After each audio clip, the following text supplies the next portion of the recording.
and it has to do with the secret space program. I've said this publicly not long ago. I had an article that I published dealing in part with this event, and not to stir up controversy. I'm not interested in stirring up controversy at all. But partly I was unable to avoid it when I realized that I was going to be on a panel with other individuals whose opinions I don't fully share, and that's just how it is. Now, as far as what's going on in space, this is an open question, at least officially speaking. Everyone's got their own take on what they think is happening in space. There have been, in fact, last night, Michael Sala referred to the program out of Vandenberg Air Force Base. That is true. And I'm sure there's even more than that. But the fact is, you've got a presence in space that is of military importance. And the question is, what are the technologies that they have out there? All right. The first thing that we have to say relating to any kind of space programs is that the United States military has never and will never voluntarily give up its domination of space as a platform of activity. No matter what you ever hear about NASA not doing manned missions or this or that, that's always a separate thing from what the United States military will do. The U.S. military cannot command the world without dominating space. One thing that I've been interested in for a little while is looking at the moon. George Leonard did a book a long time ago. He's with NASA, photo analyst. He had his book called Somebody Else is on the Moon. These photos are all low res. What was interesting to me is his statement that the NASA program really was the Kennedy initiative to get to the moon, rather, was driven by secret discoveries made by Earth-based telescopes proving activity on the moon. So a fellow named Vito Saccheri read George Leonard's book a couple of years later in the late 70s, goes with another engineer friend of his. They're both engineers, Lester Howes. They go to Houston's NASA headquarters and ask to see the moon photos. NASA had to check with Langley, Virginia, according to Vito's CIA. This was approved. They had strict rules. They had 3 8-hour days that they were allowed. No writing, no recording devices. They could not be left alone with photographs.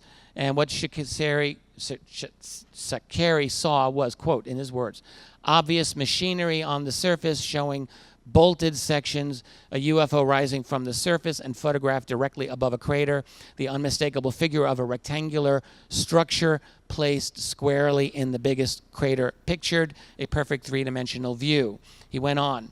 He said that he was allowed to examine transcripts of the manned space flights, including the moon landings, and this is what he reads. Houston, we've got a bogey at 2 o'clock. Roger that, Apollo, switching to Alpha, roll 8 degrees and begin sequence.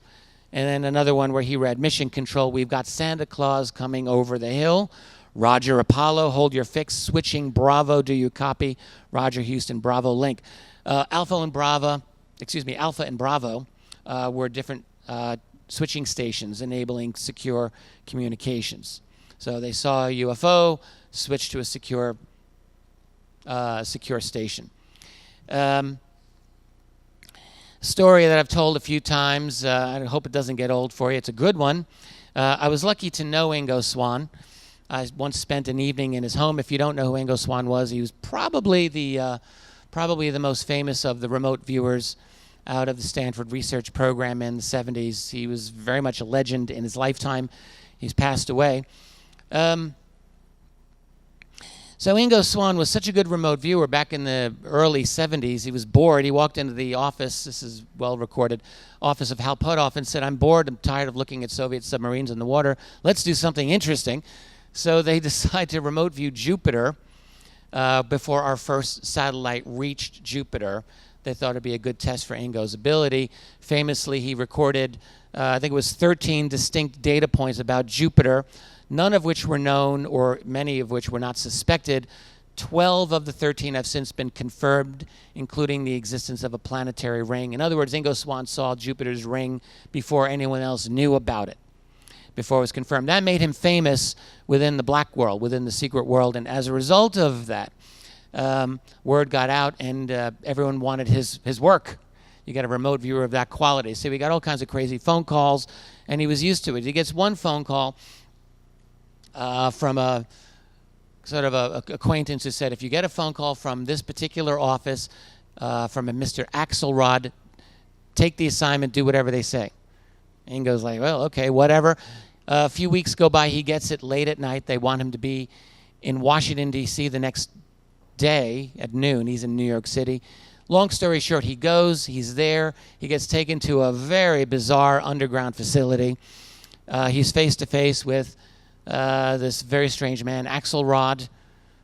And Axelrod says, Ingo, what do you know about the moon? Ingo Swann said, well, not much. I know it's out there. That was about it.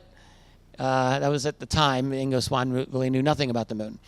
He's asked to do remote viewing of the moon, near side and far side, and remote views.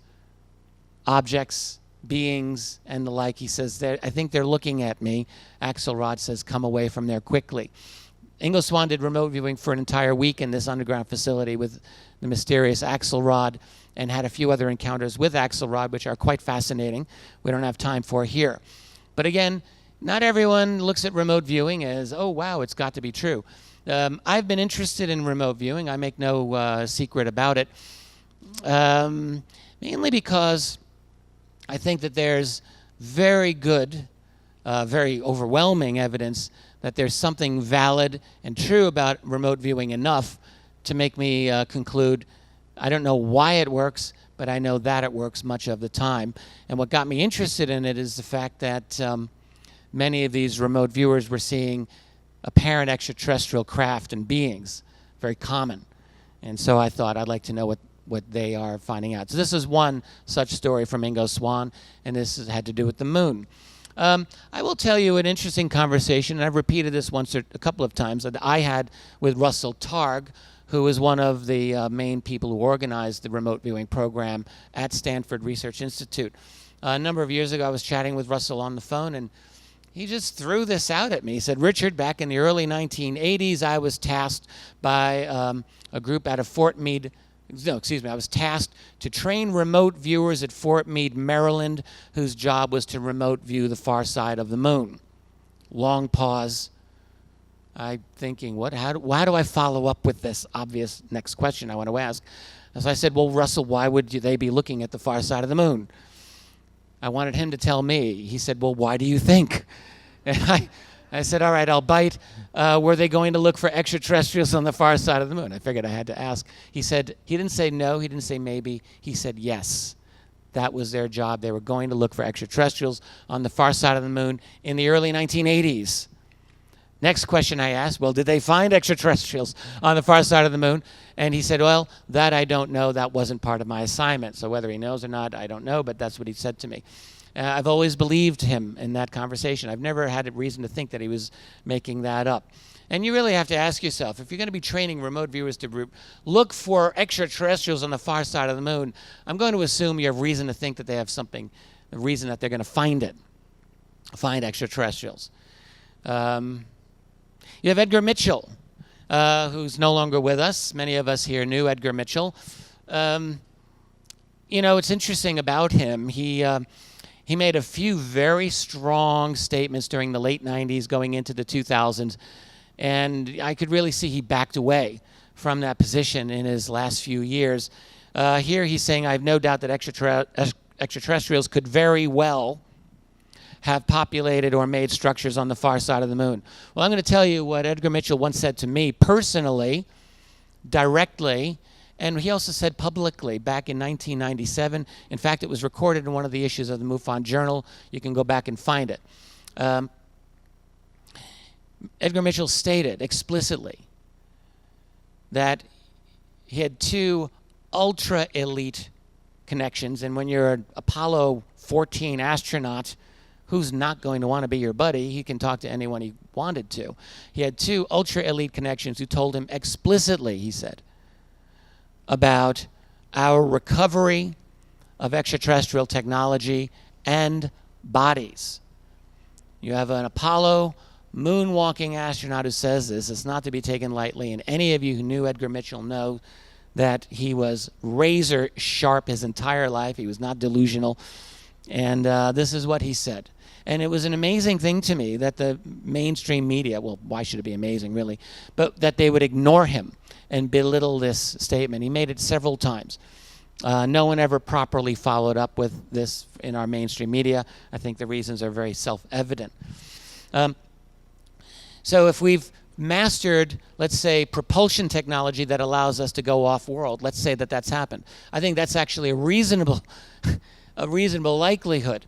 With 50 plus, 60 plus years of studying this, is it likely that they've made breakthroughs? Yes, absolutely. I think it's very likely they've made breakthroughs in going beyond petroleum and fossil fuels. That being the case, would we have been able to develop our own flying saucers to go to the moon covertly? Yes, absolutely. We got that capability. To me, that's very likely and almost, I would say, probable. What other kind of technologies are likely?